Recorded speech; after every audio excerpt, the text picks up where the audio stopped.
Welcome back. It is 5:14. The Hill Country floods changed a lot of things, including how first responders train. And this morning, we're getting a chance to hear more about the Texas Parks and Wildlife, the game warden, and the canines that they use for their search and rescue efforts. So there are 9 of these dogs that you saw right there across the state. Piper and her handler among the first team to show up on hunt. And they were in Fredericksburg.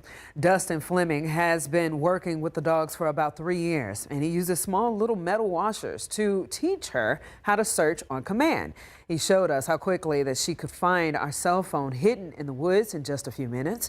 Finding survivors in a huge piles of debris was the biggest challenge that they faced. Anywhere from rocks the size of our vehicles, sand piles, sharp objects, metal objects. When you think about a house getting swept away, there's a lot of product in that house, from boards, nails, roofing, shingles, things like that. Those are the things that we were trying to have to, navigate through obstacles. Now, coming up at 6:12, we're going to talk about how their experience in the Hill Country flood is changing the way that they train for future tragedies. All right, we'll get to your current traffic conditions just a bit, but if you feel like traffic is worse than ever, you definitely are not alone and not imagining this. A new urban mobility report from Texas A&M shows that Americans spend an average of, get this, 63 hours each year, stuck in traffic. And of course, that's from last year alone. That's nearly 8 full workdays behind the wheel. For San Antonio, that number was 48 hours. And it's not just the usual rush hours anymore. Congestion is now spilling into the midday parts of the day, midweek, even weekends, thanks to hybrid work and some changing lifestyles as well. The study also found that truck delays were up nearly 20% since 2019. Yeah, so speaking of truck delays, I know we see a lot of that over by 35 on the far northeast side of town. Right now, 35 in that area, not too bad. But let's show you the downtown area as we give you a look at our TransGuide traffic camera. Again, this one area, 35, that's going to be our northbound traffic. St. Mary still dealing with ongoing construction. This construction will be lasting through the end of this month at least. So keep that in mind if you're headed 35 north in the downtown area. We've been talking about this, though, overnight. Again, checked with TransGuide, and got an update on the situation. Looks like they're in the process of clearing this out. This is on the access road at 35 north right here at Rittiman. So we should be good to go within the next 15 to 20 minutes or so. Again, this was an incident that involved one of these 18-wheelers that was making a turn and it dropped its load. It looked like some packages. There was a UPS truck onto the access road at 35 at Rittiman, northbound traffic there. All right, quick check at everything going on the far east side of town. 1516 still dealing with that crash. Unfortunately, a deadly crash right here on the eastbound lanes of 1516. Check with TransGuide, and they say that we're looking at about 30 minutes from this point on at least, just to kind of get this back reopened. Take a look at that. That's a live look at the situation as we get some of these investigators still continuing to kind of check out the scene and do what they have to do to clear this out. That looks like a tow truck out there for one of those vehicles that may have been involved. But again, that's at 1516 past Foster Road, eastbound lanes of I-10. Be careful if you're headed out in that direction. Justin, how are we looking outside on this Thursday morning, my man? We got some high school football. We do. Yes, we do. A lot of different things taking place. Looks good for that tonight. I know you're going to be paying close attention to the TransGuide cameras to see if any fog shows up. So far, so good here around San Antonio. Now, as you go east and just southeast of town, you do run into some fog, and we're getting updates as we speak here. But Gonzales, visibility is down to 0. Nixon, Smiley area, we're starting to see some fog, and this is drifting up to the north and west. So I think here in San Antonio, we could see some brief patchy fog. I don't think it's going to be a big issue this morning, but I do want to let you know about it as you head out the doors. We look outside, you can kind of see a little bit of a haze to the atmosphere, but nothing that is going to cause any big problems right now. 56 degrees at the airport, 54 New Braunfels, Converse is at 56, 50 in Bernie, and 57 right now at Stinson. So temperatures are about where they were yesterday. The forecast calls for 64 by 9 o'clock. We could get some morning clouds too. If we do, they won't last very long. Everything will lift by, say, 10 o'clock this morning, and then we're going to be all the way up near 83 with sunny skies. Turns into a warm day, but not as warm as it's going to be next few days. And of course, what we're awaiting is some fall-like weather, right? We're ready for another cool day. And we're going to get it. It arrives Sunday, and I'm keeping close watch on what's going on up here in Canada. This is always an important place to watch when we get these cold snaps that we see cold air spill down the plains. And right now we're seeing -2, 1, 3. You see the cold air is kind of gathering up here across Canada. And it does spill down as we get into the weekend. Before we get there, though, we got to get through these kind of temperatures. 88 degrees tomorrow. That, by the way, if we got there, would be a record. I do think we'll see some 90s on the map. Saturday, same story. 80s, maybe some 90s. Uvalde, Carrizo Springs, we could be one of the warmest places in the country. But that all changes in a big way on Sunday. These are the highs, and look at the difference. We go from being in the 80s and 90s to 60s and 70s. I think a high of 68 in San Antonio on Sunday. So what a change. This front is going to make a big difference. Obviously, it'll bring some gusty winds too. And then by Monday morning, we're in the upper 30s, maybe some freezing temperatures in the hill country. So yes, big changes. And coming up next half hour, we'll discuss the gusty winds that come along with this front and why that poses a very serious fire threat. We'll break that down. Again, 88 tomorrow, 88 Saturday, closing in on some records.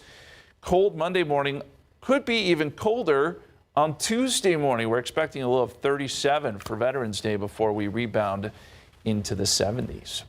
All right, our Just Ask Justin question this morning. For some reason, I was thinking about volcanoes yesterday. Don't ask me why.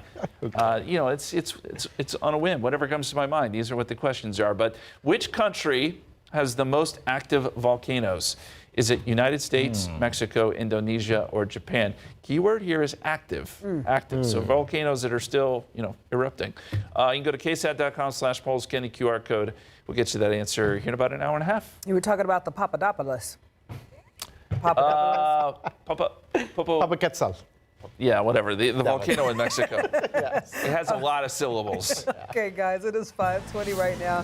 56 degrees outside. All right, coming up next, we're going to tell you why the IRS is ending its direct file, its free online tax filing system, plus how parents are having more direct control over their child's safety on Discord.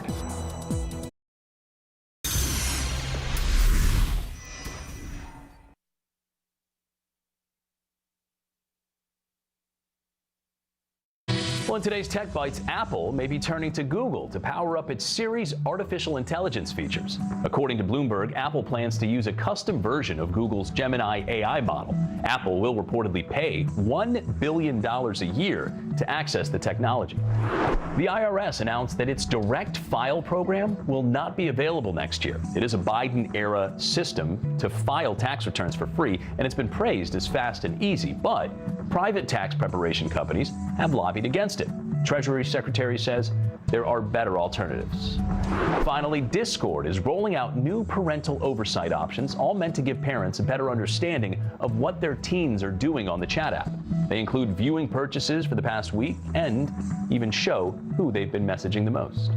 Those are your Tech Bites. I'm Mola Langi. Have a great day. San Antonio, our neighbors need our help. On Monday, November 10th, KSAT Community and our partners, RBFCU and University Health, are teaming up with the San Antonio Food Bank and Meals on Wheels San Antonio for a powerful day of giving. Yes, from 9 a.m. to 7 p.m., we're collecting food and resources to help local families impacted by the government shutdown and SNAP suspensions. The donation drive happening at the Penstack location, and that's located off of Loop 410. That's right. Drop-offs begin at 9 o'clock in the morning, but you can bring donations as early as 7 in the morning. Pet food also encouraged. Anyone who donates will also receive a $5 game card from Penstack. It's pretty cool. It's kind of like a bowling alley arcade. And of course, we can get you some help out there on our website, ksat.com. You can get more information. 5:25 right now, 56 degrees outside. Well, today, some local families who have spent months demanding answers after a deadly flood along Bidle Creek this past summer may finally get some of those answers. Up next, what's expected in the results of a special investigation. We've come a long way in the last couple of years for passengers to have rights. Flight frustration is soaring. Delays, cancellations, and short staffing all tangled up in the government shutdown. But before you board, do you know your rights as a passenger? Coming up at 6, we got the new rules that could save you some money.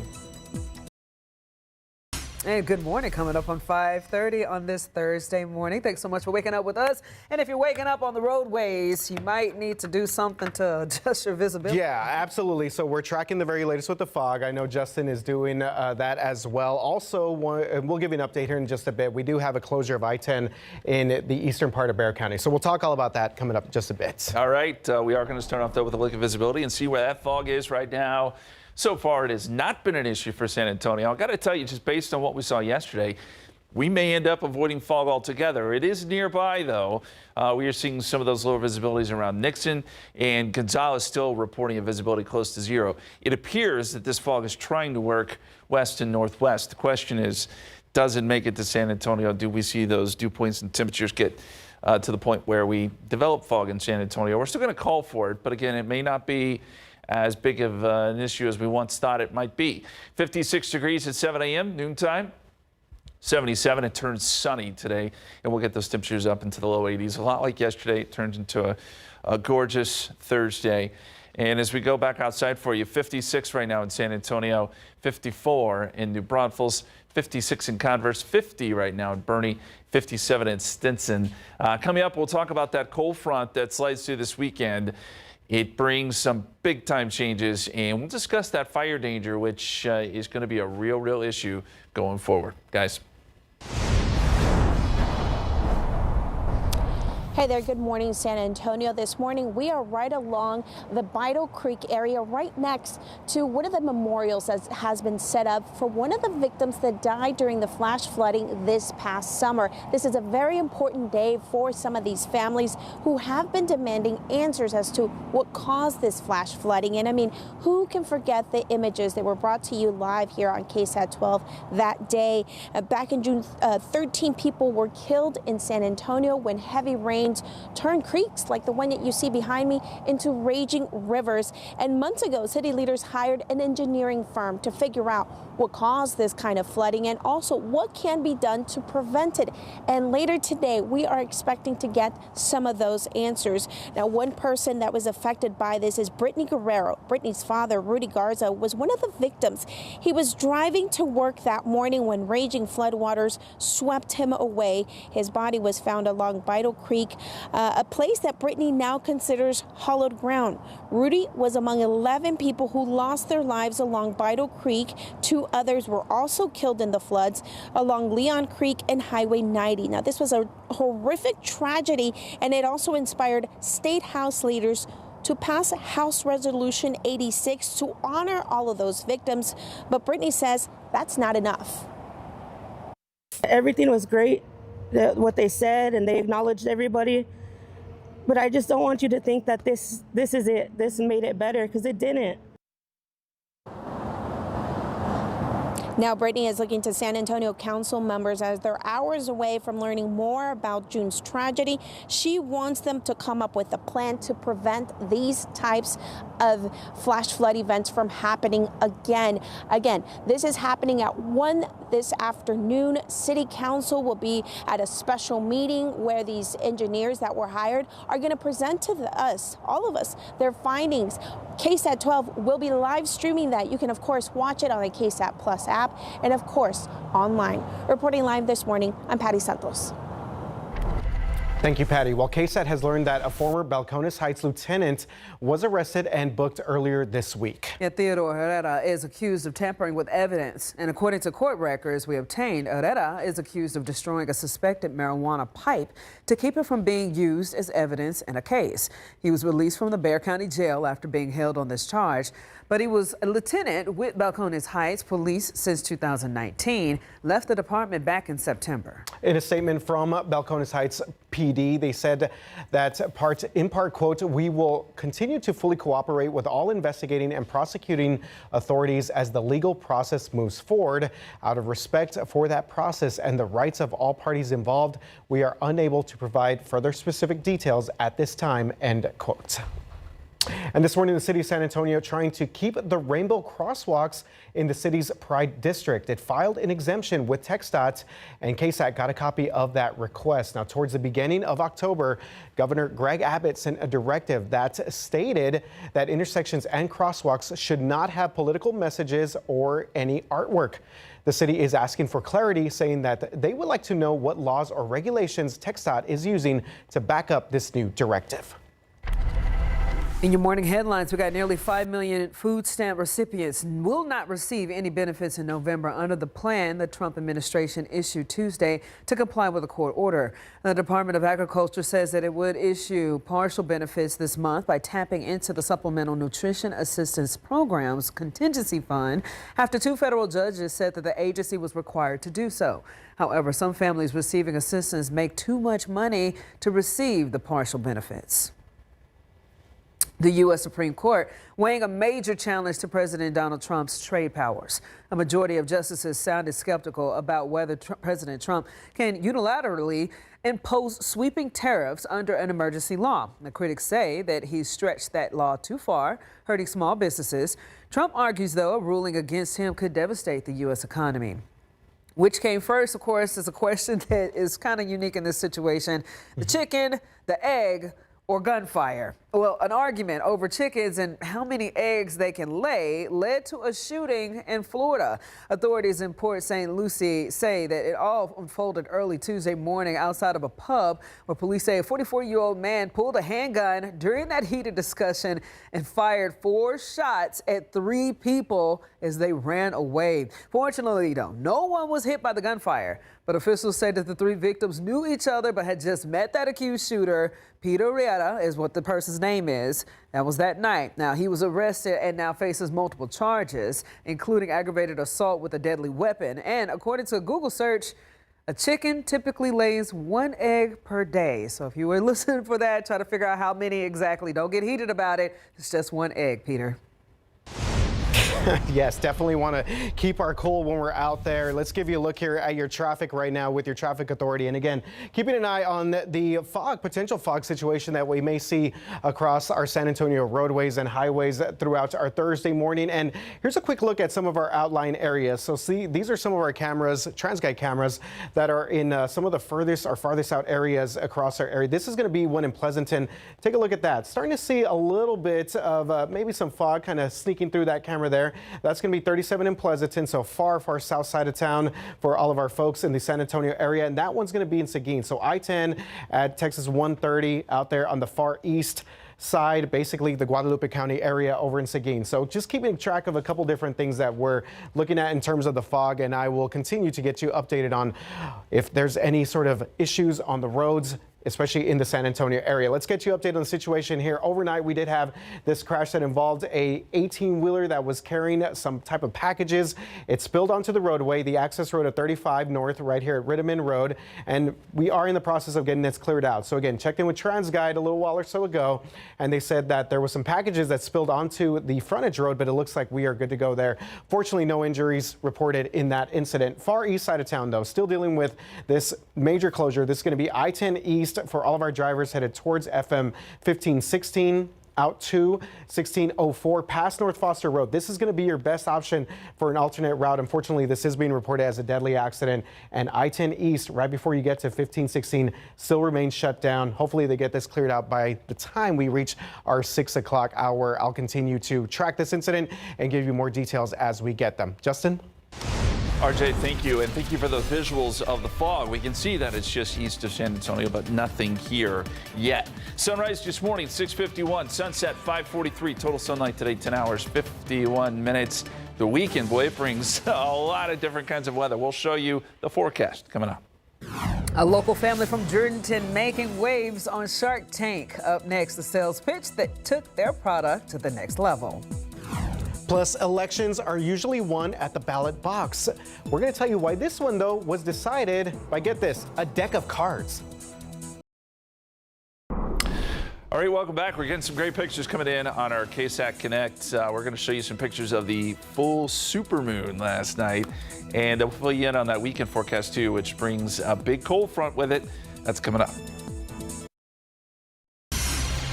Welcome back to GMSA. It is 5:44. Well, this morning, more property tax relief is coming to Texas homeowners thanks to the election. Our very own Myra Arthur shows us what's changing. Proposition 11 raises the school tax exemption for homeowners who are disabled or age 65 and older. It boosts that current exemption from $10,000 to $60,000. Texas voters passed it resoundingly. That's going to provide an extra up to $500 of extra savings for them. Again, that would be increasing it from $10,000 to $60,000. So it's going to be substantial. Prop 13 raises the school district property tax exemption for all Texas homeowners. So now it will increase from $100,000 to $140,000. That means that $140,000 of a home's value cannot be taxed. Another big hit with voters. That'll be about a $400 savings. For Texans who qualify for both exemptions, the property tax savings from these amendments add up. Main thing to remember is if you get both of them passed and you're 65, you're going to have about a $900 savings in your property taxes. It also means that for some homeowners, if your home is valued at $200,000 or less, you will no longer pay any property school taxes.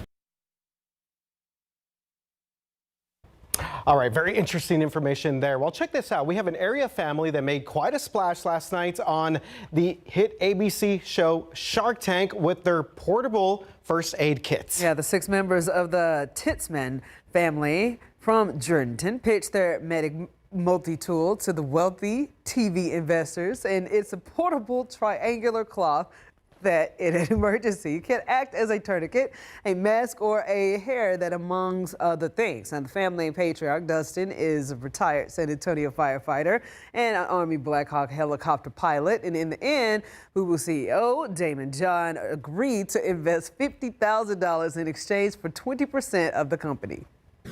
Being proud was one of a big emotion for the kids working so hard and all of us working so hard together. Having faith that we're going to have what we need to get it right was a big part, but the nerves of just, you truly only have one shot. There's no, oh wait, can we say that again? Can we back up? You have a single shot for a handful of minutes, and you've worked so hard to get to that point. I mean, never was a super athlete, but I imagine like that'd be sort of getting to your Super Bowl, like, okay, you worked really hard, now it's time to perform.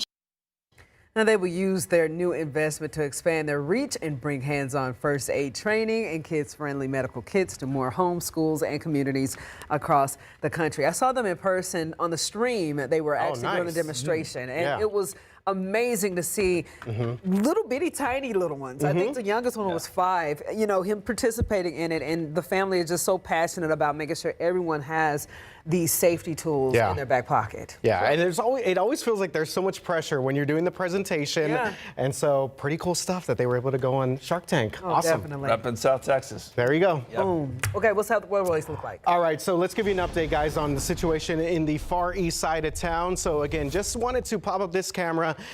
This is going to be the camera there, 10 east at Martinez Creek over by Foster Road. So take a look. We do have a line of traffic stretching back for a couple of miles for all of our drivers making their way on the eastbound lane. So why is this the case right now? Well, let's go ahead and take you to the maps and show you exactly what's going on here. Still have all the main lanes of I-10 East closed right before you get to 1516. That's going to be Foster Road. That's going to be your best exit opportunity to kind of navigate around some of this activity here on 10. So Foster Road, Ackerman, over by Wood Lake as well. Those are some potential options if you need to kind of get around some of this. Now, again, checking with TransGuide, they said that hopefully this could get cleared out by the time we got to our 6 o'clock hour, but it looks like we have a tow truck there and a couple of other vehicles. So this may actually go into the 6 o'clock hour. We'll continue to track the very latest there when it comes to this accident. Unfortunately, a deadly accident being reported in East Bexar County this morning. Okay, quick check here at the situation when it comes to the fog. Showed you a couple of these cameras earlier. Looks like maybe we're getting a very, very light bit of fog coming up in parts of our area. Now, these are some of our cameras that are in our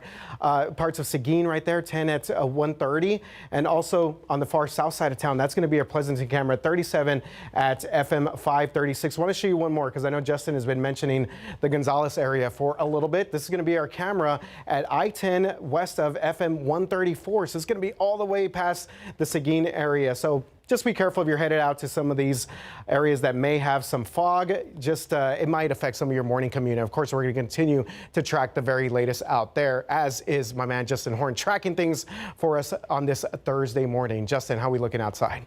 RJ, thanks for keeping an eye on that. My map matches your map where we're seeing that fog. It's right there east of Seguin, near Gonzales down to Nixon and crossing I-10 right there. Again, this is we're seeing some of this trying to work a little bit further west. And we may see a little bit of fog in eastern Bexar County here soon. But so far, so good here in town. So if you're leaving the house right now, you're not going to run into any issues. Again, if that changes, which we have a couple hours left to where we could get some fog, we'll let you know. All right, want to show you a picture here on a KSAT Connect. The full supermoon last night. It was beautiful. We got a ton of pictures in on KSAT Connect, and we love that you're sharing those with us. Of course, also the beaver moon, but beautiful shot. And it was bright in the sky last night. Our forecast today, patchy fog this morning, maybe a few clouds this morning too, but those quickly burn off. By 11 a.m., 73, and then we eventually make our way up to 80 and 83 for a high, so a warm, sunny afternoon. Let's break down the weekend for you because I know you're already probably starting to make plans here, and we want to make sure everyone is fully aware that Saturday will be very different than Sunday. 88 degrees Saturday, near record heat. We start off in the 50s, yes, but we'll be pushing 90 by the afternoon. Front comes through right around midnight Sunday, and look at the high on Sunday, 68. We start off in the 50s, but we don't warm very much. 65 noontime, 68 at 4 o'clock, and it will be windy. So let's touch on that a little bit. Not only will it be windy, but we'll have very little relative humidity. So midnight Sunday, here's when the front comes through, and these are the percentages, right? Relative humidity, percentage of how much humidity is in the atmosphere. And we always say that there's a threshold here. So when you drop below 20% humidity and you have gusty winds, that really starts to trigger those fire threats, grass fire threats. And we're going to see that for a large portion of our viewing area with those humidities below 20%. And you got these forecast wind gusts to be gusting to 35, 40 miles per hour at times early Sunday morning. But even going into the afternoon, I still think we'll see gusts near 30. So this is something that we got to keep close watch on. You put in the fact that we have serious drought too. It's a bad combination. I'll tell you that right now. So there likely will be some fire weather watches going for Monday, or Sunday, I should say, going into Sunday afternoon. But by Monday and Tuesday morning, notice we'll have lows in the 30s. That's going to be the other big part of this cold front. It will be chilly to start next week, and jackets will be required. So that will be quite a change from what we're dealing with next few days. All right, our Just Ask Justin question this morning has to do with volcanoes. I want to know what country has the most active volcanoes? Is it the United States, Mexico, Indonesia, or Japan? Indonesia's got the majority of the vote right now. Please weigh in and let us know what you think. Okay, so in the U.S., Hawaii, right?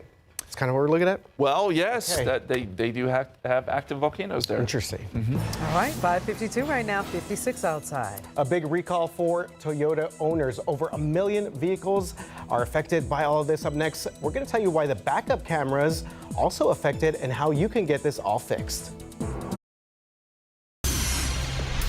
All right, 5:55 right now. Toyota is recalling more than 1 million of its vehicles over a backup camera issue. Federal regulators say that when in reverse, the cameras could show a blank or frozen image, posing a crash risk. The recall includes Toyota Camry Hybrid, Highlander, and a RAV4 and the Subaru Solterra.